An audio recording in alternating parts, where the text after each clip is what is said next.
Bonjour, nous sommes le 17 janvier, c'est la Saint-Antoine ermite dans le désert, plutôt fondateur des moines du désert en Égypte, le grand fondateur de la vie monastique, converti au christianisme et je dirais au plus pur, à la suite du Christ, par cette parole du Christ: si celui qui veut me suivre, qu'il renonce à lui-même, qu'il vende tout ce qu'il a et qu'il me suive.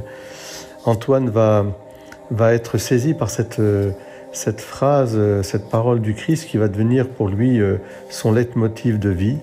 Et après la paix de Constantin, il va attirer dans les lores, c'est-à-dire les communautés monastiques égyptiennes dans le désert, des milliers et des milliers de moines qui vont venir vivre cet idéal monastique. Saint Antoine du désert, c'est au fond cette attirance, cette attraction incroyable que le Christ avait, lui qui a justement ramené la loi à l'unique nécessaire, c'est-à-dire le service de Dieu à travers le service du prochain, ou plutôt le mot de l'amour de Dieu à travers l'amour du prochain. Est-il permis ou non du jour du sabbat de sauver une vie ou de tuer? Voilà ce que dira Jésus en ce chapitre 3 de l'évangile de Marc. Jésus se pose comme le Messie, celui qui vient vraiment éclairer la loi.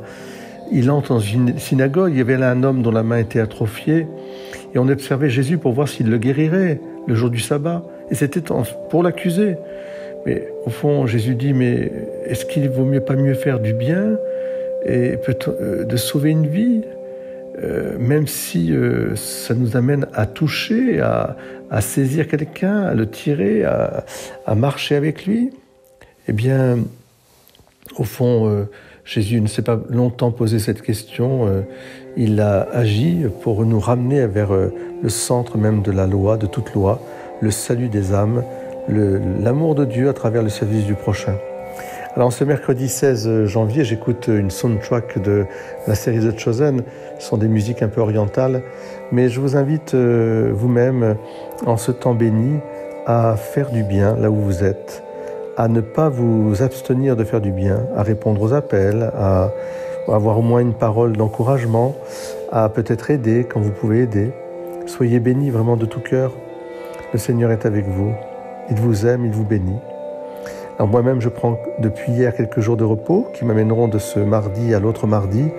Je me confie à votre prière pour que ce soit des jours vraiment d'approfondissement de la foi, c'est-à-dire de la communion chaleureuse avec le Christ, tous appelés à la communion. Soyez bénis. Béni soit le Seigneur, mon rocher. Il exerce mes mains pour le combat, il m'entraîne à la bataille, il est mon allié, ma forteresse, ma citadelle, celui qui me libère. Pour toi, je chanterai un chant nouveau, pour toi, je jouerai sur la harpe à 10 cordes, pour toi qui donne au roi la victoire et sauve de l'épée meurtrière David, ton serviteur. Eh bien, Seigneur, sauve ton serviteur et ta servante en ce jour. Soyez bénis. Proclamons ensemble l'évangile du royaume et guérissons nos infirmités et celles de ceux que nous rencontrerons. Amen.